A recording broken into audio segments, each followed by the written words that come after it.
Amen. Amen. Hallelujah. Thank you, Jesus. Amen. Hallelujah. Praise the Lord. ஆண்டவரே ஸ்தோத்திரம். Thank you, Lord. Thank you, Jesus. Hallelujah. Hallelujah. பரிசுத்த தேவனே உமக்கு கொடான கோடி ஸ்தோத்திரங்கள். Hallelujah. Hallelujah. ஓ ரிகா ரபா லாகா ரபா ஆண்டவரே அபிஷேகம் வல்லமை ஓ ரீமா நீகா ரபா லாகா ரபா ஹalleluya. இந்த இடத்தை ஆண்டவரே ஆட்கொண்ட ஆளுகை செய்யும்படியாக நாங்கள் ஜெபிக்கிறோம். Hallelujah. Hallelujah. ஓடிகா ரபா லாகா ரபா ஆண்டவரே ஒரு அபிஷேக வல்லமை இடத்திலே கடந்து போவதாக ஆண்டவரே. ஹalleluya. எல்லா இருளின் ஆதிக்கங்களை இயேசுவின் நாமத்தினாலே உடைத்து நிர்மூலமாக்கி போடுகிறோம். ஹalleluya. ஹalleluya. எல்லா இருதய கடினங்களை உடைக்கிறோம் இயேசுவின் நாமத்தினாலே. ஹalleluya. ஹalleluya. வான மண்டலங்களிலே கிரியை செய்கிற எந்த ஒரு பொல்லாத பிசாசா இருந்தாலும் அவைகளை இயேசுவின் நாமத்தினாலே காட்டி நாங்கள் நிர்மூலமாக்குகிறோம் இயேசுவின் நாமத்தினாலே. ஹalleluya. ஹalleluya. இந்த காலை வேளையில் நம்முடைய மகிமையான பிரசன்னம் ஆண்டவரே இந்த இடத்துல இருக்கிறதற்காக உமக்கு ஸ்தோத்திரம். ஸ்தோத்திரம். உம்முடைய வார்த்தைகள் இருபுறமும் கருக்குள்ள பட்டயம் என்று சொல்லி வேதம் கூறுகிற உருவ குத்துகிற ஆண்டவரே அப்பா வல்லமை கொண்டிருக்கிற வார்த்தைகளாய் காணப்படுகிறது ஆண்டவரே. இதோ இந்த காலை வேளையிலே கர்த்தாவுடைய வார்த்தைகள் கடந்து செல்லும் பொழுது அது உருவ குத்துகிற வார்த்தைகளாய் இருக்கட்டும் ஆண்டவரே. ஹalleluya. அதாண்டவரே இருதயத்தை பிளக்கிற வார்த்தைகளாய் இருப்பதாக ஆண்டவரே. ஹalleluya. இது ஜீவனுள்ள வார்த்தைகள் என்று சொல்லி வேதம் கூறுகிறது அப்பா ஆண்டவரே. உம்முடைய வார்த்தைகளினாலே ஆண்டவரே எல்லாவற்றையும் சிருஷ்டித்தீர் என்று சொல்லி வேதம் கூறுகிறது. அத்தனை மகத்துவம் நிறைந்த மகிமை நிறைந்த வார்த்தைகளாய் இருக்கிறது ஆண்டவரே. கர்த்தாவே உமக்கு ஸ்தோத்திரம் ஸ்தோத்திரம் ஸ்தோத்திரம் ஆண்டவரே. நன்றியோடு ஸ்தோத்தரிக்கிறோம் ஒப்பு கொடுக்கிறோம் ஆண்டவரே. இந்த நாளையும் கர்த்தர் ஆசீர்வதித்து தருவீராக. இயேசுவின் மூலம் வேண்டி நிற்கிறோம் நல்ல பிதாவே. ஆமென். ஆமென். Praise the Lord. கர்த்தர் நாம மகிமைப்படுவதாக. நம்ம கொஞ்சம் வாரமா பரிசுத்த ஆவியானவரை குறித்து நம்ம தியானித்து கொண்டு வருகிறோம். முதல் வாரம் நம்ம என்ன தியானித்தோம்? யாராவது சொல்ல முடியுமா? இயேசுவினுடைய போதனைகள், அவருடைய வாழ்க்கையில நடந்த ஆவியானவர் நடத்தின காரியங்களை நம்ம தியானிச்சோம். இரண்டாவது வாரம் நம்ம என்ன தியானிச்சோம்? சொல்ல முடியுமா? அப்போஸ்தலருடைய உபதேசத்தை குறித்து நம்ம தியானித்தோம். மூன்றாவது வாரம் நம்ம ஆவியானவரை பெற்றுக்கொள்ளுகிறதை குறித்து நம்ம தியானித்தோம். ஹalleluya. நான் சுருக்கமாய் அதை சொல்லி கடந்து செல்ல விரும்புகிறேன். We meditated on the last week we meditated on receiving the Holy Spirit. Hallelujah. அதை எப்படி பெற்றுக்கொள்ளுகிறது, ஆவியானவரை எப்படி நான் பெற்றுக்கொள்ளுகிறது? ஏன்னா இது எவ்வளவு முக்கியம்னா என்ன சொல்றது, லைக் ஒரு மனிதனுடைய வாழ்க்கையில் ஆண்டவர் ஏதோ 7000 வாக்குத்தத்தங்கள் இந்த வேத புஸ்தகத்திலே காணப்பட்டாலும் இல்ல எத்தனையோ ஆயிரம் வாக்குத்தத்தங்கள் காணப்பட்டிருந்தாலும் இந்த வாக்குத்தத்தம் ஒரு மனிதனுடைய வாழ்க்கையில நிச்சயம் நிறைவேறி ஆக வேண்டும். ஹல்லேலூயா. இது கர்த்தர் ஒரு கமாண்டாய் கொடுக்கிறாரு, ஒரு கட்டளையாய் கர்த்தர் சொல்லுகிறாரு. அவரை ஏற்றுக்கொண்டவர்கள் நிச்சயமாய் பரிசுத்த ஆவியானவரை பெற்றுக்கொள்வார்கள் என்று சொல்லி அவர் வாக்குத்தத்தம் பண்ணுகிறார் என்று சொல்லி பார்க்கிறோம். ஹல்லேலூயா. நம்ம ஆண்டவராகிய இயேசு கிறிஸ்து பெற்றுக்கொண்டத வேத புஸ்தகத்துல நம்ம வாசிக்கிறோம். அவர் தன்னை தாழ்த்தும் பொழுது அவர் என்ன பண்றார்? பிதா அவரில் அன்பாய் இருக்கிறதை வெளிப்படுத்துகிறார். இதோ என்னுடைய நேசகுமாரன் என்று சொல்லி அவர் சொல்லுகிறத நம்ம பார்க்கிறோம். நம்ம என்னதான் பேதுரு அவர் சொல்றாரு, இந்த சபையை உன் மீது கட்டுவேன்னு சொல்லி அவர் சொல்றாரு. ஆனால் அப்படியா இருந்த பேதுருடைய வாழ்க்கையிலும் இயேசுவோடு நடந்து இயேசுவோடு கூட உலாவி நம்ம பேதுருவை உயர்த்தி சொல்லுகிறோம். பேதுருவை நம்ம உயர்த்தி சொல்லுகிறோம். ஆனா பேதுரு பாருங்க, அவரோடு கூட நடந்திருந்தாலும் அவரோடு கூட அற்புதங்களை கூட செய்திருந்தாலும் இயேசுவோட கூட பழகி இருந்தாலும் அவர் போனதுக்கு அப்புறம் அவருடைய வாழ்க்கையில் என்ன ஆச்சு? அவர் எங்க போனாரு? திரும்ப எங்க போனார்? அவர் மீன் பிடிக்க போயிட்டார். நிக்க முடியாது, ஒரு மனிதன் நிக்க முடியாது என்பதை வேதத்திலே நம்ம பார்க்கிறோம். பரிசுத்த ஆவியானவர் ஒரு மனிதனுடைய வாழ்க்கையில வராத வரைக்கும், அவருடைய வாழ்க்கையில இடைப்படாத வரைக்கும் பேதுரு என்னதான் பல அனுபவங்களை பெற்றிருந்தாலும், எத்தனையோ பிசாசுகளை விரட்டி இருந்தாலும், வெளிப்பாடுகளை பெற்றிருந்தாலும், ஒரு காலம் வரும்போது இயேசு இல்லைன்னா திரும்ப மீன் பிடிக்கிற பழக்கத்திற்கு தான் போக முடியும். மரியாதை பார்க்கணும், மரியாதை உயர்த்தி நம்ம பேசுகிறோம். ஹல்லேலூயா. ஆனால் அந்த ஸ்திரீகளுக்குள்ளே பாக்கியவதி என்று சொல்லப்பட்ட அவளுமாய் காணப்பட்டாலும் காத்திருந்து தேவன் அருளுகிற வல்லமையை அவள் பெற்றுக்கொள்ளுகிறாள் என்று சொல்லி நம்ம பார்க்கிறோம். ஹல்லேலூயா. வேதத்துல எந்த ஒரு அப்போஸ்தலனை பார்த்தாலும் இயேசுனுடைய தாயாராய் காணப்பட்டாலும் எல்லாரும் இது வழியா தான் கடந்து சென்றாங்க. எல்லாரும் இது வழியா தான் கடந்து சென்றாங்க. இயேசுவும் கடந்து சென்றாரு, பேதுரும் அப்போஸ்தலரும் கடந்து சென்றாங்க. இயேசுனுடைய தாயார் கடந்து சென்றார். மனம் திரும்பி அவர்களும் ஞானஸ்தானத்தை பெற்று அவர்களும் அபிஷேகத்தை பெற்றுக்கொள்ள, அவருடைய சகோதரர்களும் அப்படிதான் பெற்றுக்கொண்டார்கள் என்று சொல்லி நம்ம பார்க்கிறோம். அல்லேலூயா. சோ அப்படியா பார்க்கும் பொழுது அந்த பரிசுத்த ஆவியானவரை நம்ம வாழ்க்கையில பெற்றுக்கொள்ளாமல் யாருமே வாழ்க்கையை கடத்த கூடாது.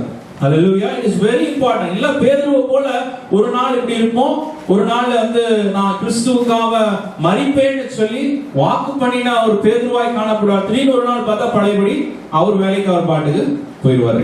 சோ அப்படியான விழுந்து எழுந்துகிற ஒரு அனுபவம் நம்ம வாழ்க்கையில காணப்படும் என்று சொல்லி பார்க்கிறோம். அல்லேலூயா. அப்ப முதலாவது நம்ம மனம் திரும்பி ஞானஸ்தானத்தை பெற்றுக்கொள்ளணும். மனம் திரும்பி ஞானஸ்தானத்தை பெற்றுக்கொள்ளணும். இயேசுவை விசுவாசிக்கணும். இயேசுதான் தேவன். ஆமென். இயேசுதான் தேவன். ஹல்லேலூயா. எல்லாவற்றையும் சிருஷ்டித்தவர் அவர்தான் சொல்லி நம்ம வேதத்திலே நம்ம வாசிக்கிறோம். ஹல்லேலூயா. அப்ப இயேசுவை முழுமையா விசுவாசிக்கும் பொழுது அவரிடத்திலிருந்து நம்ம பெற்றுக்கொள்ளுகிறது பரிசுத்த ஆவியானவர். ஹல்லேலூயா. அடுத்ததாக நம்ம பார்க்கிறோம் எப்படி அதை பெற்றுக்கொள்ளுகிறது. விசுவாசிக்கிறோம், இயேசுவை ஏற்றுக்கொள்ளுகிறோம், அவர்தான் தேவன் முழுமையா விசுவாசிக்கிறோம். அப்புறம் வேதத்தை நம்ம பார்க்கிறது என்ன என்று சொல்லி பார்க்கும்போது ஆண்டவர் சொல்றாரு, அதை ஒரு வாஞ்சையாய் கேட்கணுமா. அல்லேலூயா. வாஞ்சையாய் கேட்கணும் என்று சொல்லி வேத வசனம் எப்படி அவங்க வாஞ்சையை வெளிப்படுத்தினாங்க என்று சொல்லி பார்க்கும் பொழுது நம்ம வாசித்தோம்னா அப்போஸ்தலர்கள் 10:33 வாசித்தோம்னா பாருங்க, அவங்களுக்குள்ள கொர்நேலியு வீட்டுக்குள்ள பேதுரு கடந்து செல்றாரு. அவர் அங்க போய் என்ன பண்றாரு, தேவனுடைய வார்த்தையை பிரசங்கிக்க அவர் அழைக்கப்பட்டிருக்கிறார். இயேசு கிறிஸ்துவுடைய வார்த்தையை பிரசங்கிக்க ஆண்டவர் அவரை அனுப்பி இருக்கிறாரு. இந்த வார்த்தையை கேட்க கொர்நேலியு வீட்டில் இருந்த எல்லாரும் பாருங்க, அவனுக்குள்ள இருந்த வாஞ்சை. ஹல்லேலூயா. அவனுக்குள்ள இருந்த வாஞ்சை. அவன் மட்டுமா அங்க அந்த ஹவுஸ் மீட்டிங், பிரேயர் மீட்டிங்க்கு அவனை சுற்றி இருந்த எல்லாரையும் அவன் அழைத்த அந்த இடத்துல இடமில்லாத அளவுக்கு அவன் நிரப்பி வைத்திருந்தான். பாருங்க, அந்த வாஞ்சையை கர்த்தர் பார்க்கிறார். அல்லேலூயா. தாகம் உள்ளவன் மேலே என்ன பண்ணா, தண்ணீரை ஊற்றுவேன் என்றார். அல்லேலூயா. அல்லேலூயா. அப்படியாய் பார்க்கும் பொழுது ஆண்டவர் சொல்றார், உனக்கு தாகம் இருந்ததுன்னா போதும், நான் உனக்கு பரிசுத்த ஆவியை கொடுப்பேன்னு சொல்லி அவர் சொல்றார். அல்லேலூயா. அடுத்ததாக நம்ம பார்க்கிறோம் அப்போஸ்தலர் 4:29 இயேசுவுக்காய் ஏதாவது செய்யணும். கரெக்டா? இயேசுவுக்காக ஏதாச்சும் ஒண்ணு செய்யணும் அப்படிங்கிற ஒரு வாஞ்ச ஒரு மனிதனுக்குள்ளே அவனை நெருக்கும் பொழுது அவன் தேவனை நோக்கி கூப்பிடுறான். அல்லேலூயா. என்ன சொல்றான், ஆண்டவரே உமக்கு வாஞ்ச. நான் வாசிங்க அப்போஸ்தலர் 4:29 வசனத்தை வாசிங்க. கர்த்தாவே, அவர்கள் பயமுறுத்தல்களால் தேவியை கவனித்தீர். உம்முடைய பரிசுத்த பிள்ளைகளாகிய இயேசுவின் நாமத்தினாலே அடையாளங்களும் அற்புதங்களை நடக்கும்படி செய்தீர். பிணியாளிகளை குணமாக்கும்படி உம்முடைய கரத்தை நீட்டி உம்முடைய ஊழியக்காரர் உம்முடைய வசனத்தை முழு தைரியத்தோடும் சொல்லும்படி அவர்களுக்கு அனுக்கிரகம் செய்தார்கள் என்றார்.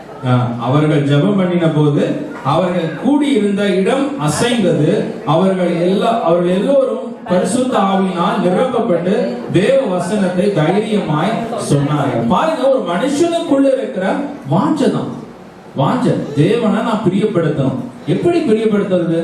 நான் என்ன செஞ்சு தேவனை பிரியப்படுது? தேவனுக்கு கீழ்ப்படியும் பொழுது, தேவனுடைய வார்த்தைகளை கேட்க வாஞ்சையாய் வரும் பொழுது ஆண்டவர் அந்த இடத்துல அற்புதங்களை செய்கிறவராய் காணப்படுகிறார். அல்லேலூயா. இந்த காலை வேளையில நம்ம வந்திருக்கிறோம். we all come here. ஆனா நம்மளுடைய இருதயத்துல நான் தேவனுடைய வசனத்தை கேட்கணும். பாருங்க, சிலர் எப்பவுமே பார்த்தோம்னா அவங்க வசனத்தை கேட்க உட்காரும் பொழுது அவங்களுக்கு மட்டும் எப்படியோ தெரியல, அவங்க வர எல்லா வாரமும் கர்த்தர் ஏதோ ஒண்ணு பேசுவார் அவங்களோட. மற்றவங்க இன்னைக்கு என்ன எடுத்தாரு அப்படிங்கிற மாதிரி இன்னொருத்தருக்கு. ஆனா வாஞ்சியா வருவாங்க பாருங்க, ஏதாச்சும் ஒண்ணு ஆண்டவர் ஒரு சின்ன வார்த்தை சொன்னா ஆண்டவர் என்னோட பேசிட்டாரு அப்படின்னு சொல்லி அவங்க நினைப்பாங்க. அந்த வாஞ்சை உள்ள இருதயத்தை தான் ஆண்டவர் பார்த்து என்ன பண்றாருன்னா, அவருடைய இருதயத்தை பார்த்து அவர்களுக்கு என்ன கொடுத்தாரு, பரிசுத்த ஆவியை கொடுத்தாரு என்று சொல்லி பாருங்க. அவங்கள்ட்ட எந்த நற்கிரியைகளும் இல்ல. கொர்நேலியு இன்னும் எந்த நற்கிரியைகளே செய்யல. இன்னும் எதுவும் பெருசா எதுவும் ஆண்டவருக்காக ஊழியங்கள் எதுவும் செய்யல. ஆனா அந்த வாஞ்சையுள்ள இருதயத்தை பார்க்கும் பொழுது ஆண்டவர் என்ன பண்றாரு? அபிஷேகத்தை அவர் கொடுக்கிறவராய் காணப்படுகிறார். அல்லேலூயா, அல்லேலூயா. இந்த காரியத்திலே நாம் தெளிவாய் காணப்பட வேண்டும். பெற்றுக்கொள்ளுகிறதுல நம்ம டவுட்டா, நம்ம வேண்டாம் எனக்கு எதுக்கு அப்படின்னா நம்ம அந்த யோசனையே வரக்கூடாது. அப்போஸ்தலர்களுக்கு தேவைன்னா, மரியாளுக்கு தேவைன்னா, மரியாளுடைய புதல்வர்களுக்கு தேவைன்னா, அப்போ நமக்கும் தேவை என்று சொல்லி வேத வசனம் கூறுகிறது. அல்லேலூயா. அது தெளிவா இருக்க வேண்டியது அவசியமாய் காணப்படுகிறது. சரி, ஓகே. நம்ம இந்த நாளிலே கூட நம்ம அபிஷேகத்தினுடைய வெளிப்பாடை குறித்து நம்ம பார்க்க போகிறோம். எடுத்தவங்க வாசிங்க. அப்போஸ்தலர் 1:8 வசனத்தை எடுத்தவங்க வாசிங்க. தெரிந்த வசனம் தான், வாசிங்க. பரிசுத்த ஆவியானவரே வரும்போது நீங்கள் பலனடைந்து எருசலேமிலும் யூதா முழுவதிலும் சமாரியாவிலும் பூமியின் கடைசி பரியந்தமும் எனக்கு சாட்சியாய் இருப்பீர்கள். ஆமென். பாருங்க, இங்கே ஆண்டவர் சொல்லுகிற ஒரு காரியம், ஆண்டவராகிய இயேசு கிறிஸ்து சொல்றார், உங்களுக்குள்ளே ஒரு வல்லமை கடந்து வரும் என்று சொல்லி சொல்றார். இப்ப நான் இருக்கிறேன், சரி ஜான்சன் இருக்கிறாங்க, நல்லா பார்க்க திடகாத்திரமா இருக்கிறாங்க. அவன் ஓங்கி நீ அடிச்சாங்கன்னா என்ன ஆகும்? அவங்க பவர், ஃபுல் பவரை வச்சு நீ அடிச்சாங்கன்னா ஒண்ணு என் கண்ணத்துல ஏதாவது பதியும், ஏதாவது ஒண்ணு எனக்கு நடக்கும். எங்க அப்பா நான் ஏதாவது தப்பு பண்ணும் பொழுது ரொம்ப சின்ன பையனா இருக்கும் போது ஓங்கி ஒரு அடி விடுவாங்க, 5 விரலும் இங்க பதிஞ்சிடும். அந்த மாதிரி அடிப்பாங்க. சோ பார்க்கும் பொழுது அப்படி ஒரு பலசாலி நம்ம மத்தியில நம்மளை ஒரு மேல இறங்கும் பொழுது நமக்குள்ள என்ன ஆகுது? ஒரு பெரிய ஒரு அடையாளம் உருவாகிறது என்று சொல்லி பார்த்தோம். ஒரு மாற்றம் ஏற்படுகிறது, ஒரு வல்லமை, ஒரு அதிகாரம் நமக்குள்ளே வருகிறது என்று சொல்லி நம்ம பார்க்கிறோம். அல்லது ஆவியானவர் எப்போவெல்லாம் ஒரு மனிதனுக்குள்ளே நிரம்புகிறாரோ அப்ப எல்லாம் என்ன நடக்குது? அந்த மனிதனுக்குள்ளே ஒரு அற்புதம், ஒரு அடையாளம் நடக்கிறது என்று சொல்லி நம்ம வேத வசனத்துல நம்ம பார்க்கிறோம். 1 சாமுவேல் புத்தகத்துல 10வது அதிகாரத்துல 9-11 வசனத்தை நம்ம வாசித்து பார்த்தோம்னா இங்கே சவுலை குறித்து வேத வசனம் கூறுகிறது. வாசிங்க. 1 சாமுவேல் 10:9-11.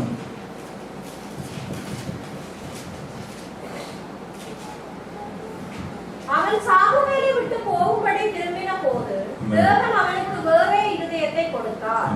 அந்த அடையாளங்கள் எல்லாம் அன்றைய தினமே நேரிட்டது.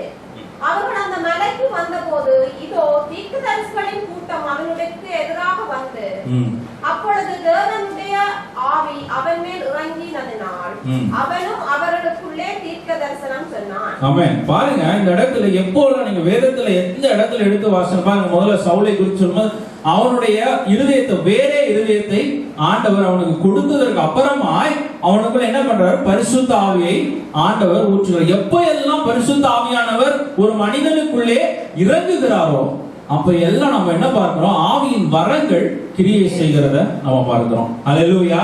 அதுதான் முதல்ல வேத புத்தகத்துல புதிய ஏற்பாட்டை நம்ம வாசிக்கிறோம் இல்லையா?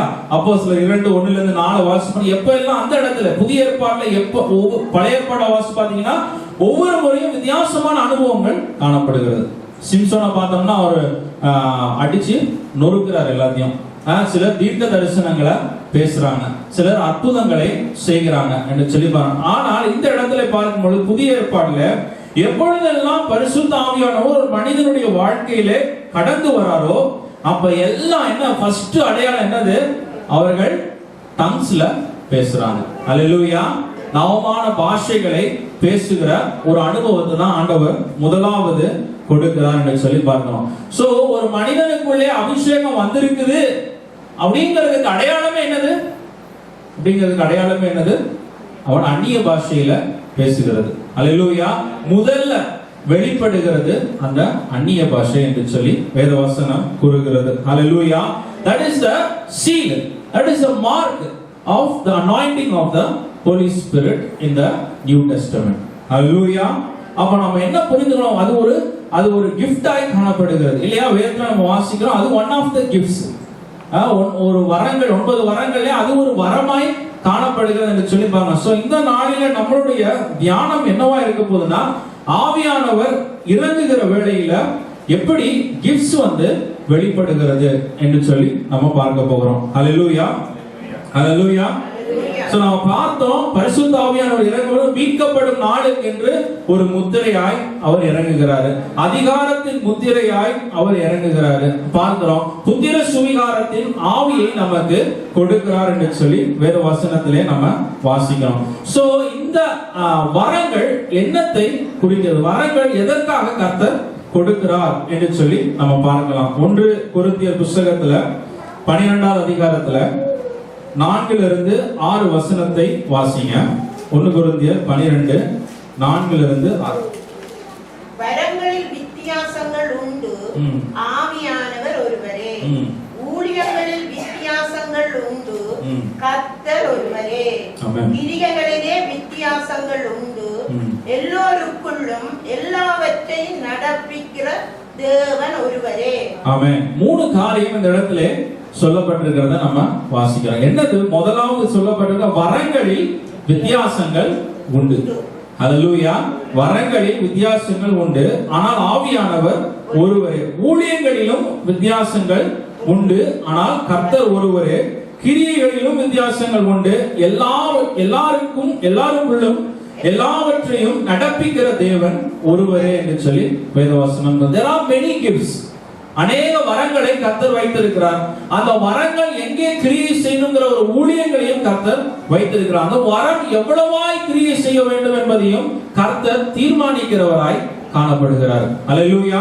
நம்ம பார்க்கிறோம், எத்தனையோ வரங்களை வேத புத்தகத்திலே நம்ம வாசித்து புரிந்து கொள்ள முடிகிறது. பழைய ஏற்பாடை நம்ம வாசித்தோம்னா ஞானத்தை ஆண்டவர் ஒரு வரமாய் கொடுக்கிறார் இல்லையா? ஆலயத்தை கட்டும் பொழுது யாத்ராம் புத்தகத்துல 31வது அதிகாரத்துல 2-3 வசனத்தை நம்ம வாசித்தோம்னா, யாத்ராகமம் 31:1-2 வசனங்கள், சாரி 2-3 வசனங்கள் வாசிங்க. நான் யூதாவின் கோத்திரத்தில் ஊருடைய மகனான ஊரியின் குமாரன் பெசலெயேலை பெயர் சொல்லி அழைத்து வினோதமான வேலைகளை அவன் யோசித்து செய்கிறதற்கும், பொன்னிலும் வெள்ளியிலும் வெண்கலத்திலும் வேலை செய்கிறதற்கும், ரத்தினங்களை முத்திரை வெட்டாக வெட்டி பதிக்கிறதற்கும், மரத்தில் சித்திர வேலைகளை செய்கிறதற்கும் மற்றும் சகல வேலைகளையும் யூகித்து செய்கிறதற்கும் வேண்டிய ஞானமும் புத்தியும் அறிவும் அவனுக்கு உண்டாக அவனை தேவ ஆவியினால் நிரப்பினேன்.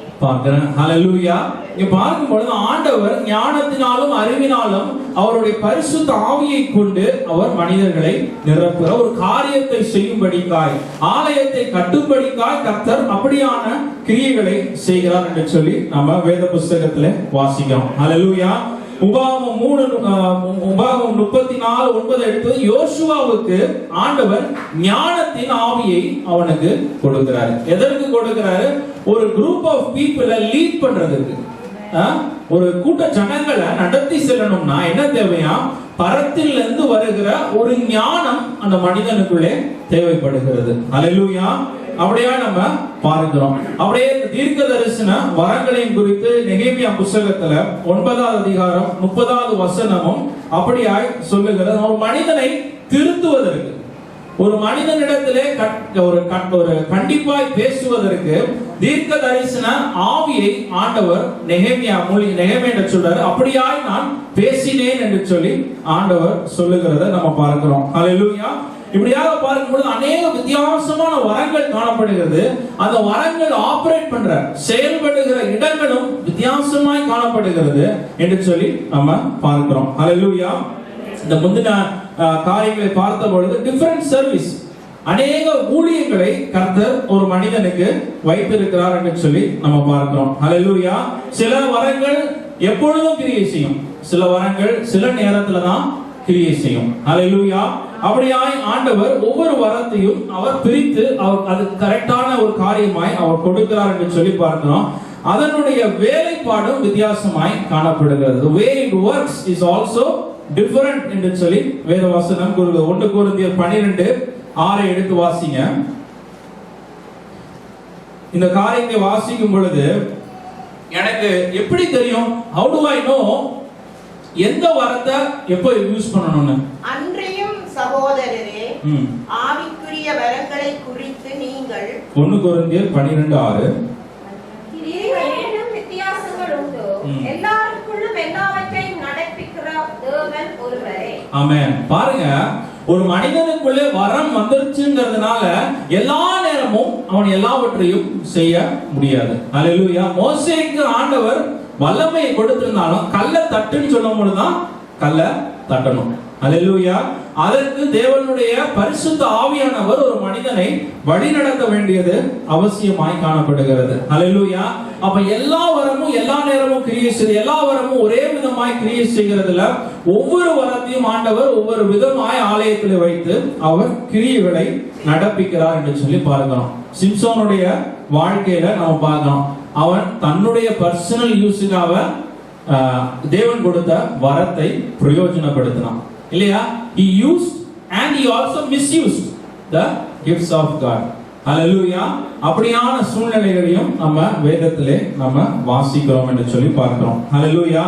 சோ ஆண்டவர் ஒவ்வொரு மனிதனுக்கும் ஒரு நோக்கத்தோடு கூட வித்தியாசமான வரங்களை கொடுக்கிறார். ஏன் கொடுக்கிறாரு? எதற்கு கொடுக்கிறாரு? ஏன் அந்த வரத்தை எனக்கு கொடுக்கல, ஏன் இந்த வரத்தை அவங்களுக்கு கொடுக்கல அப்படிங்கிறது என்ன என்று சொல்லி பார்க்கும்போது அந்த கேள்வி நமக்குள்ள எழும்பும். ஏன் அந்த வரத்தை எனக்கு ஆண்டவர் கொடுக்கல, அந்த பெரிய வரத்தை எனக்கு கொடுத்திருக்கலாமே அப்படின்னு சொல்லி பார்க்கும்போது வேத வசனம் கூறுகிறது. 1 கொரிந்தியர் 12:11 வாசிங்க. 1 கொரிந்தியர் 12:11. இவைகளை எல்லாம் அந்த ஒரே ஆவியானவர் நடப்பித்து தமது சித்தத்தின்படியே அவனவனுக்கு பகிர்ந்து கொடுக்கிறார். ஆமென். ஹல்லேலூயா. என்னது கீவேர்டு? அவருடைய சித்தத்தின்படி அவனுக்கு அவர் பகிர்ந்து கொடுக்கிறார் என்று சொல்லி வேதவசனம் கூறுகிறது. இதுல நான் ஆண்டவரை ஃபோர்ஸ் பண்ண முடியாது. எனக்கு இந்த வரம் தான் வேணும், இல்லைன்னா நான் வேலை செய்ய மாட்டேன். எனக்கு இதுதான் வேணும், அதனால வேலை செய்ய மாட்டேன் அப்படிங்கிற மாதிரி தேவனிடத்திலே நம்ம சொல்ல முடியாது. அல்லேலூயா. தேவன் அவருடைய சித்தத்தின்படி, அவருடைய தீர்மானத்தின்படி கர்த்தர் நமக்கு சில வரங்களை கொடுக்கிறார் என்று சொல்லி வேதவசனம் கூறுகிறது. அல்லேலூயா.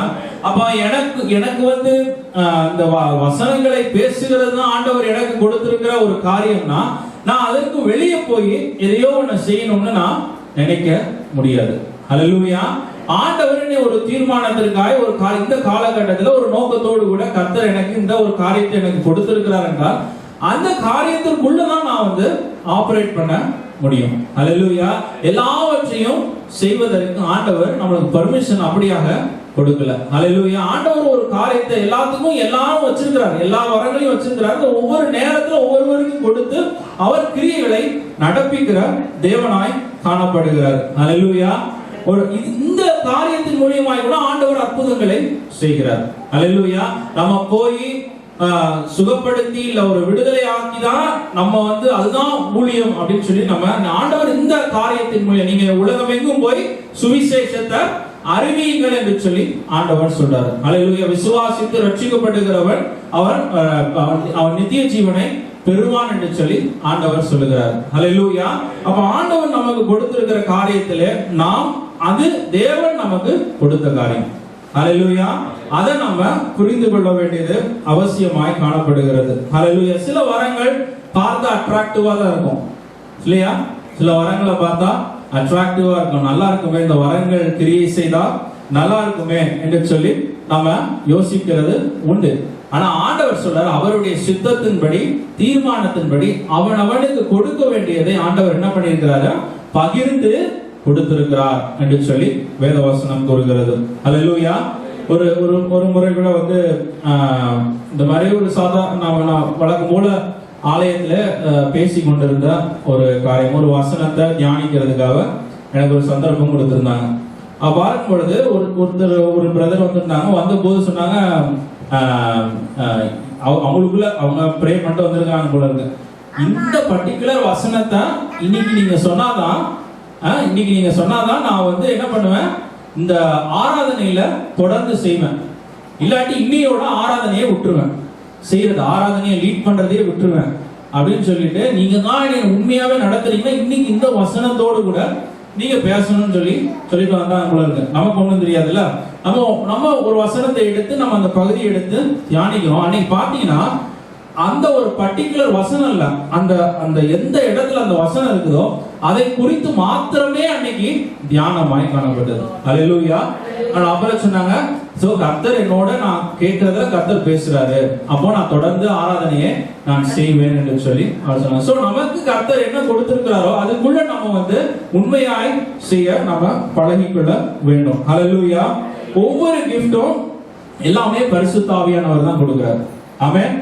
அது சுகமளிக்கிற வரமா இருந்தாலும், அந்நிய பாஷையின் வரமா இருந்தாலும், தீர்க்க தரிசன வரமா இருந்தாலும், வேற வேற ஆவிகள் இல்ல, ஒரே ஆவியானவர். அல்லேலூயா. ஒரே ஆவியானவர் எல்லாருக்கும் வரங்களை கொடுக்கிறார் என்று சொல்லி வேதவசனம் கூறுகிறது. அல்லேலூயா. நம்ம வேதத்துல பார்க்கும் பொழுது 1 கொரிந்தியர் 3ல நீங்க எடுத்து வாசிச்சு பாத்தீங்கன்னா அங்க ஒரு பிரச்சனை என்னன்னு சொல்லி கொரிந்தியர் சபையில ஒரு மாம்சீகமாய் யோசிக்கிற ஒரு சிந்தை. நம்ம எப்படி ஒருத்தர் காரை பார்த்து இன்னொரு காரை கம்பேர் பண்ணுவோம்ல, கம்பேர் பண்ணி இது நல்ல காரா இருக்குது, இது வசதியான காரா இருக்குது, இந்த வீடையும் அந்த வீடையும் கம்பேர் பண்ணி இது வசதியான வீடா இருக்குது அப்படின்னு சொல்லி நம்ம மாம்சீகமா சில காரியங்களை நம்ம மாம்ச கண்ணுல பார்க்கிறது போல இங்கே கொரிந்தியர் சபையில பவுல் சொல்லுகிறாரு, நீங்க என்ன உலக பிரகாரமாய் உங்களுடைய மாம்ச ரீதியாய் நீங்க என்ன பண்றீங்க, வரங்களை குறித்து நீங்க இன்னும் பார்க்கிறீங்கன்னு சொல்லி இங்க இந்த இடத்துல அவர் சொல்ற. என்ன பிரச்சனை, அப்போலோவும் வந்தாங்க அந்த கொரிந்தியர் சபையில பிரசங்கம் பண்றாரு, பேதுருவும் அந்த கொரிந்தியர் சபையில பிரசங்கம் பண்றாரு, பவுலும் கொரிந்தியர் சபையில பிரசங்கம் பண்றாரு. வந்த இடத்துல என்ன ஆகுது, சில பேர் அப்போலோ நல்லா பிரசங்கம் பண்றாரு, இல்ல பேதுரு நல்லா பிரசங்கம் பண்றாரு, பவுல் நல்லா பிரசங்கம் பண்றாரு. சோ இப்படி வெவ்வேறு குரூப்ஸ் அங்க சபையில ஃபார்ம் ஆயிடுச்சாம். அதனால அவர் சொல்றாரு, அந்த வசனத்தை கூட எடுத்து வாசிங்க, 5வது வசனத்துல இருந்து. பவுல் யார், அப்போலோ யார், கர்த்தர் அவனவனுக்கு அருளி அளித்தபடியே நீங்கள் விசுவாசிப்பதற்கு ஏதுவாய் இருந்த ஊழியக்காரர் தானே. நான் நட்டேன், அப்போலோ நீர் பாய்ச்சினான், தேவன் விளையச் செய்தார். அப்படி இருக்க நடுகிறவனாலும் ஒன்றும் இல்லை, நீர் பாய்ச்சிறவனாலும் ஒன்றும் இல்லை, விளையச் செய்கிற தேவனாலே எல்லாம் ஆகும். ஆமென். அல்லேலூயா. சோ பார்க்கும் பொழுது இங்க வேற வசனம் ஆண்டவர் ஒரு தீர்மானத்தோடு கூட சில காரியங்களை செய்கிறார். உங்களுக்கு சில வரங்களை கொடுத்திருக்கிறாரு. இந்த ஆலயத்தில் இருக்கிறவங்களுக்கு வரங்களை ஆண்டவர் கொடுத்திருக்கிறார், இனியும் கொடுப்பார். அல்லேலூயா. கேட்கிற யாவரும் பெற்றுக் கொள்ளுவார்கள் என்று சொல்லி வேத வசனம் கூறுகிறது. ஆனா ஆண்டவர் சொல்ற அவருடைய சித்தத்தின்படி, அவருடைய தீர்மானத்தின்படி உங்களுக்கு ஆண்டவர் வரங்களை கொடுக்கிறார். அல்லேலூயா. ஆனா ஒரு காரியத்தை நம்ம பார்க்க முடியாது, ஆவியானவர் இறங்கும் பொழுது எல்லா மனிதர்களும் என்ன முதலாவது பண்ணுகிற ஒரு காரியம், வெளிப்படுத்துகிற காரியம் என்னன்னு சொல்றது, அந்நிய பாஷையில பேசுகிற ஒரு காரியம். அல்லேலூயா. Speaking in tongues is a sign that the anointing of God has come upon you. Hallelujah. That is the starting. அது ஒரு ஆரம்பமாய் காணப்படுகிறது என்று சொல்லி நம்ம வேத வசனத்திலே நம்ம வாசிக்கலாம். ஏன் ஆண்டவர் எல்லா வரங்களையும் ஒரே மனிதனுக்கு கொடுக்கிறது இல்ல? இந்த கேள்விகள் நம்ம ஏன் எல்லா வரத்தையும் ஆண்டவர் பிரிச்சு எல்லாருக்கும் கூட பகிர்ந்து ஏன் கொடுக்கணும்? எல்லாத்தையும் ஒரே ஆளுக்கு கொடுக்கலாமே, இல்ல ஒரு சிலருக்கு கொடுக்கலாமே அப்படின்னு சொல்லி நம்ம சிந்திக்கிறது உண்டு. வேத வசனம் இப்படியாக சொல்லுகிறது. 1 கொரிந்தியர்லே அதே அதிகாரத்துல 12வது அதிகாரத்திலே 21 26 வசனம் முடிய ஒரு வாசிங்க. 21 to 26. கண்ணானது கையை பார்த்து நீ எனக்கு வேண்டுவதில்லை என்றும், தலையானது கால்களை நோக்கி நீங்கள் எனக்கு வேண்டுவதில்லை என்றும் சொல்லக்கூடாது. சரீர அவயவங்களில் பலவீனம் உள்ளவைகளாய் காணப்படுகிறவைகளே மிகவும் வேண்டியவைகளாய் இருக்கிறது. மேலும் சரீர அவயவங்களில் கனவீனமாய் காணப்படுகிறவைகளுக்கே அதிக கனத்தை கொடுக்கிறோம். நம்மில் இலட்சணம் இல்லாதவைகளே அதிக அலங்காரம் பெறும். நம்மில் இலட்சணம் உள்ளவைகளுக்கு அலங்கரிப்பு வேண்டியதில்லை. சரீரத்திலே பிரிவினை உண்டாகிராமல் அவயவங்கள் ஒன்றை குறித்து ஒன்று கவலையாய் இருக்கும்படிக்கு தேவன் கனத்தில் குறைவுள்ளதற்கு அதிக கனத்தை கொடுத்து இப்படி சரீரத்தை அமைத்திருக்கிறார். ஆதலால் ஒரு அவயம் பாடுபட்டால் எல்லா அவயவங்களும் கூட பாடுபடும். ஆமென். ஒரு அவயவம் மகிமைப்பட்டால் எல்லா அவயவங்களும் கூட சந்தோஷம். பாருங்க, இங்க ஒரு அருமையான வார்த்தை, சரீரத்திலே பிரிவினை உண்டாயிராமல். ஆமென். சரீரத்திலே பிரிவினை உண்டாயிராமல் அவயங்கள் ஒன்றை குறித்து ஒன்று கவலையாயிருக்கும்படி தேவன் கணத்தில் குறைவுள்ளதற்கு அதிக கணத்தையும் கொடுத்து இப்படி சரீரத்தை அமைத்திருக்கிறார் என்று சொல்லி வேதவசனம் சொல்றாங்க. பாருங்க, ஒரு பிரிவினை ஒரு ஆலயத்திற்குள்ளே வரக்கூடாது என்று சொல்லி ஆண்டவர் என்ன பண்றாரா, அந்த வரங்களை பிரித்து பகிர்ந்து கொடுக்கிறார். அதில் எந்த ஒரு மனுஷனும் என்னால தான் எல்லாம் ஆகுது, நான் தான் எல்லாமே அப்படின்னு சொல்லி ஆலயத்துல நான் இல்லைன்னா ஒண்ணுமே நடக்காது அப்படின்னு சொல்லி எந்த ஒரு மனிதனும் யோசிக்க கூடாது என்பதற்காக எல்லாரையும் ஒரு சின்ன பிரிவு கூட ஏற்படக்கூடாது என்று சொல்லி ஆண்டவர் என்ன பண்றாராம், எல்லா அவயங்களுக்கும் ஆண்டவர் சில கணத்தை வைத்திருக்கிறார். ஹல்லேலூயா. திடீர்னு இருதயம் வந்து நான் தான் எல்லாருக்கும் என்ன சொல்றது பிளட் பம்ப் பண்றேன் அப்படின்னு சொல்லிட்டு ரொம்ப பெருமையா இருந்துன்னு வச்சுக்கோங்க. அதை எடுத்து செல்ற இந்த வெயின்ஸும் ஆர்டரிஸும் சரி ஓகே நீ தானே பம்ப் பண்ணி எல்லாருக்கும் அனுப்பிச்சு விடுற, நாங்க எல்லாம் அமைதியா உட்கார்ந்துக்கிறோம் அப்படின்னு சொன்னா என்ன ஆகும், எல்லாம் ஒரு செகண்ட்ல செத்து போயிடும் இல்லையா? சின்னதுதான், கண்ணுக்கு தெரியாத ஒரு மைக்ரோஸ்கோப்ல தான் பார்க்க முடியும். ஆட்டையாவது நீங்க கண்ணில் பாத்துடலாம், ஒரு பெருசா இருக்குது, மூளையே பாத்துடலாம் பெருசா இருக்குது. ஆனா அந்த வெயின்ஸ் ஆர்டரிஸ் எல்லாம் பாருங்க கண்ணுக்கே தெரியாது. ஆனா அது ஒரு செகண்ட் கோச்சிங்ஸ்னு வச்சுக்கோங்க, முடிஞ்சு போச்சு ஹார்ட்டோட நிலைமை. ஹல்லேலூயா. ஆண்டவர் அப்படியாய் சில காரியங்களை அமைத்திருக்கிறார் என்று சொல்லி வேதவசனம் கூறுகிறது. ஹல்லேலூயா.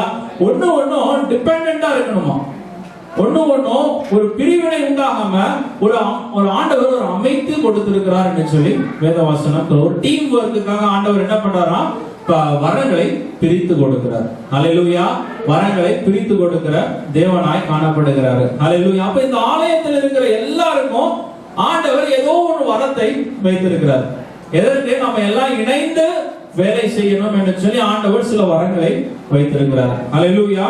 அந்த காரியத்திலே நாம் தெளிவுள்ளவர்களாய் காணப்பட வேண்டும். எந்த ஒரு வரமும் ஒரே ஆவியினாலே வருகிறது என்று சொல்லி வேதவசனம். அதாவது இது ஒரு பெரிய ஆவி, சின்ன ஆவி, இது பெரிய இடத்துல இருந்து வந்தது, சின்ன இடத்துல வந்தது, யாரும் எதுவும் சொல்ல முடியாது. ஏன்னா ஒரே ஆவியானவர் இருக்கிற எல்லாருக்கும் பகிர்ந்து கொடுக்கிற ஆவியானவராய் காணப்படுகிறார். ஹல்லேலூயா. சரி, அப்ப ஆண்டவர் தான் எல்லாத்தையும் தீர்மானிக்கிறாருங்க. ஆண்டவர் தான் யாருக்கு என்ன வரம் வேணும், என்ன வரத்தை கொடுக்கணும், ஆண்டவர் தான் தீர்மானிக்கிறாரு யார் எந்த ஊழியம் செய்யணும்னு சொல்லிட்டு. ஆண்டவர் தான் தீர்மானிக்கிறாரு யாருக்குள்ள எப்படியா அந்த வரம் கிரியை செய்யணும், அதையும் ஆண்டவர் தான். நான் என்னதாங்க பண்றது, நான் என்னதான் பண்ண முடியும், என் கையில என்னதான் இருக்குது என்று சொல்லி பார்க்கும் பொழுது 1 கொரிந்தியர் 12ஆம் அதிகாரத்துல 7வது வசனத்தை எடுத்து வாசிங்க. சகலத்தை தாங்க, சகலத்தை விசுவாசித்து. 12ஆம் அதிகாரம் 7வது வசனம். ஆவியினுடைய அனுக்கிரகம் அவனுடைய பிரயோஜனத்துக்கென்று அளிக்கப்பட்டிருக்கிறது. ஆமென். ஹல்லேலூயா. நீங்க தமிழ்ல வாசித்து பார்க்கும்போது அவனுடைய பிரயோஜனத்திற்கென்று அளிக்கப்பட்டிருக்கிறது. இத நான் வாசிப்போம், என்னடா அவனுடைய ஓன் பர்பஸுக்காக ஆண்டவர் கொடுத்திருக்காங்க இல்ல, அவன் பிரயோஜனமா இருப்பதற்காக ஆண்டவர் என்ன பண்ணிருக்கிறாரா, இந்த வரங்களை கொடுத்திருக்கிறார். அத இங்கிலீஷ்ல எப்படி போட்டிருக்குன்னா டு மேக் ப்ராஃபிட். ப்ராஃபிட் வரங்கள் நான் ப்ராஃபிட் இல்ல, வரங்கள் நான் ப்ராஃபிட், வரங்கள் ஃபார் ப்ராஃபிட். அதிலிருந்து ஆண்டவர் பிரயோஜனத்தை எதிர்பார்த்து அவனுக்கு கொடுக்கிறார் என்று சொல்லி வேதவசனம் கூறுகிறது. ஹல்லேலூயா. ஒவ்வொரு மனிதனுக்கும் ஆண்டவர் ஒரு வரத்தை கொடுக்கிறார்னா அதிலிருந்து அவனை கொண்டு he wants to make a profit out of that. ஹல்லேலூயா. ஒரு அவனிடத்திலிருந்து இந்த ஒரு பிரயோஜனத்தை ஆண்டவர் எதிர்பார்க்க. எந்த ஒரு மனிதனுக்கு ஆண்டவர் எதற்காக கொடுக்கிறது இல்ல, ஒரு பெயருக்காகவோ ஒரு சம்பிரதாயத்திற்காகவோ எல்லாருக்கும் கொடுக்கணுமேங்கிறதுக்காக கொடுக்கிற தேவன் அல்ல. ஒரு காரியத்தை ஆண்டவர் கொடுக்கிறார், அந்த மனிதனின் மூலியமாய் சில பிரயோஜனங்களை கர்த்தர் வைத்திருக்கிறார். ஹல்லேலூயா. அப்படியா பார்க்கும் பொழுது இந்த ஓமை கூட நம்ம வாசிக்கலாம். மத்தேயு 25ல 14வது 15 வசனத்தை வாசித்து பார்க்கும் பொழுது, அன்றியும் பரலோக ராஜ்யம் புறதேசத்திற்கு பிரயாணமாய் போகிற ஒரு மனுஷன் தன் ஊழியக்காரரை அழைத்து தன் ஆஸ்திகளை அவர்கள் வசமாய் ஒப்பு கொடுத்தது போல இருக்கிறது. அவனுடைய திறமைகளுக்கு தக்கதாக ஒருவனிடத்தில் 5 தாலந்தும் ஒருவனிடத்தில் 2 தாலந்தும் ஒருவனிடத்தில் 1 தாலந்துமாக கொடுத்து உடனே பிரயாணப்பட்டு போனான் என்று சொல்லி வேதவசனம் கூறுகிறது. அல்லேலூயா. பார்க்கிறோம், ஆண்டவர் என்ன பண்றாராம், இந்த இடத்துல ஒரு உவமையாய் சொல்லும் பொழுது, நீங்க பேங்க்ல இருந்து லோன் எடுக்கிற மாதிரி உங்களுக்கு இன்வெஸ்ட் பண்றாங்க, உங்க கையில இன்வெஸ்ட்மெண்டா கொடுக்குறாங்க. நீங்க என்ன பண்றீங்களோ அட்லீஸ்ட் இன்ட்ரெஸ்டியாவது நீங்க பே பண்ணணும். கொடுத்துருக்காங்களா, இன்ட்ரெஸ்டியாவது பே பண்ணணும். இங்க அதான் பார்க்கிறோம், அவர் அவனுக்கு தக்கதாக அவர் தாலந்துகளை கொடுத்து அவர் உடனே கடந்து சென்றார் என்று சொல்லி வேத வசனம் கூறுகிறது. 15வது வசனத்தை வாசிங்க, அதே அதிகாரத்துல. அவரவருடைய திறமைக்கு தக்கதாக ஒருவனிடத்தில் 5 தாலாந்தும் ஒருவனிடத்தில் 2 தாலாந்தும் ஒருவனிடத்தில் 1 தாலாந்துமாக கொடுத்து உடனே பிரயாணப்பட்டு போனான். 16 வாசிங்க. 5 தாலாந்தை வாங்கினவன் போய் அவைகளை கொண்டு வியாபாரம் பண்ணி வேறு 5 தாலாந்தை சம்பாதித்தான். ஆமென். ஹalleluya. அந்த இங்கிலீஷ்ல எப்படி போட்டுருக்குன்னா, he at once went and he traded the talents என்று சொல்லி வேத வசனம் கூறுகிறது. ஹalleluya. 5 தாலந்தை பெற்றுக்கொண்ட உடனே போய் அதை வியாபாரம் செய்தான் என்று சொல்லி வேத வசனம் கூறுகிறது. 17வது வசனம், 2 தாலந்து உள்ளவன் வாங்கினவனோ போய் நிலத்தை 17வது வசனம் வாசிங்க. அப்படியே 2 தாலந்தை வாங்கினவனும் வேறு 2 தாலந்தை சம்பாதித்தான். 18 1 தாலந்தை வாங்கினவனோ போய் நிலத்தை தோண்டி தன் எஜமானுடைய பணத்தை புதைத்து வைத்தான். ஆமென். போதும் சார். பாருங்க, இந்த இடத்துல தாலந்தை வாங்கினாங்க. எல்லாருமே தாலந்தை வாங்கிக்கிறாங்க, எல்லாருமே வரங்களை வாங்கிடுறாங்க. அந்த வாங்கின வரத்தை பிரயோஜனப்படுத்துகிற காரியத்தை ஆண்டவர் அந்த மனிதர்களிடத்திலே கொடுக்கிறார். அல்லேலூயா. வரங்களை அவர் தான் தீர்மானிக்கிறார், ஊழியங்களை அவர் தான் தீர்மானிக்கிறார், வரங்களுடைய கிரியைகளையும் அவர் தான் தீர்மானிக்கிறாரு. ஆனா அந்த வரத்தை பிரயோஜனப்படுத்துகிறதை அந்த மனிதனுடைய சாய்ஸ்ல ஆண்டவர் விட்டுறாரு. அல்லேலூயா. பார்க்கும் பொழுது ஒரு மனிதன் 5 தாலந்து வாங்கினா நல்லா போய் அதை பிரயோஜனப்படுத்தினான், 2 வாங்கினா நல்லா போய் ஹார்ட் ஒர்க் பண்ணி அதை பிரயோஜனப்படுத்தினான்.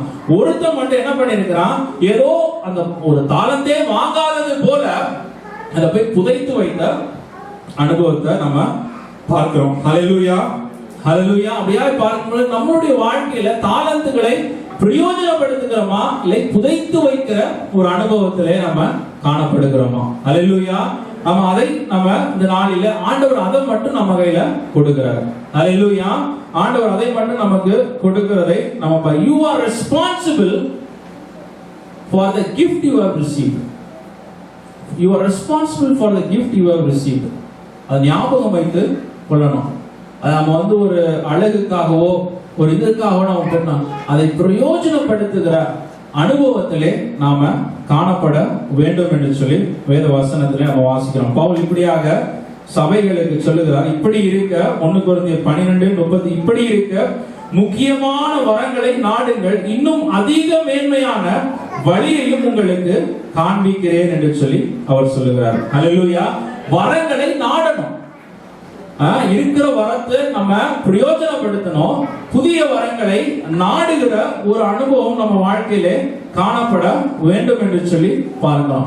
புதிய வரங்களை பெற்றுக் கொள்ளுகிறதற்கான வழி என்ன என்று சொல்லி வேத வசனத்திலே கூறப்பட்டிருக்கிறது. 1 கொரிந்தியர் 14:12, நீங்களும் ஆவிக்குரிய வரங்களை நாடுகிறவர்கள் ஆனபடியால் சபைக்கு பக்தி விருத்தி உண்டாகத்தக்கதாக அவைகளில் தேரும்படி நாடுங்கள். Excel in the gifts and God has given you.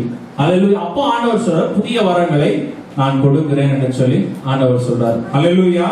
Excel கொடுக்கப்பட்டதுல you have to excel in that gift என்று சொல்லி ஆண்டவர் சொல்றார். Hallelujah. அப்பொழுது ஆண்டவர் என்ன பண்ணுவாராம், புதிய வரங்களை ஆண்டவர் கொடுக்கிற தேவனாய் காணப்படுகிறார். Hallelujah. இதனால தான் தீமோத்தேயுக்கு சொல்லும் பொழுது உனக்கு கொடுக்கப்பட்ட வரத்தை நீ அனல் மூட்டி எழுப்புன்றார். என்ன தீமோத்தேயுடைய வாழ்க்கையில வரத்தை பெற்றுக்கொண்டா, அந்த ஊழியம் செய்கிற வரத்தை பெற்றுக்கொண்டான், அந்த தேவனுடைய வார்த்தையை பிரசங்கிக்கிற வரத்தை அவன் பெற்றுக்கொண்டான். ஆனா அவனுடைய வாழ்க்கையில ஒரு தோய்வு, அவனுடைய வாழ்க்கையில வேத வசனத்தை பிரசங்கிக்கிறதுல ஒரு தோய்வு ஏற்படுகிறது. அப்பொழுது பவுல் அவனுக்கு சொல்லுகிறாரு, நீ போய் அனல் மூட்டி மறுபடியும் எழுப்புன்றாரு. ஹல்லேலூயா. அப்படியா செய்யும் பொழுது ஆண்டவர் அதிலே அதிசயங்களை செய்கிறவராய் காணப்படுகிறார். ஹல்லேலூயா, ஹல்லேலூயா. இந்த காரியத்திலே நாம் சிந்தனை உள்ளவர்களாய் காணப்பட வேண்டும். வரங்களை நம்ம ஆவியின் அபிஷேகத்தை பெற்றிருக்கிறோமா? ஏன் பெறல? ஆண்டவர் இடத்துல நம்ம வாஞ்சையா கேட்கும்போது கொடுப்பேன்றாரு. அப்ப நம்ம ஏன் வாஞ்சையாய் கேட்க கூடாது? கேட்கிற யாவரும் பெற்றுக்கொள்ளுவார்கள் என்று சொல்லி வேத வசனம் கூறுகிறது. ஹல்லேலூயா. ஒரு விஷயம் கூட நம்ம கண்களை மூடலாம். Thank you Jesus.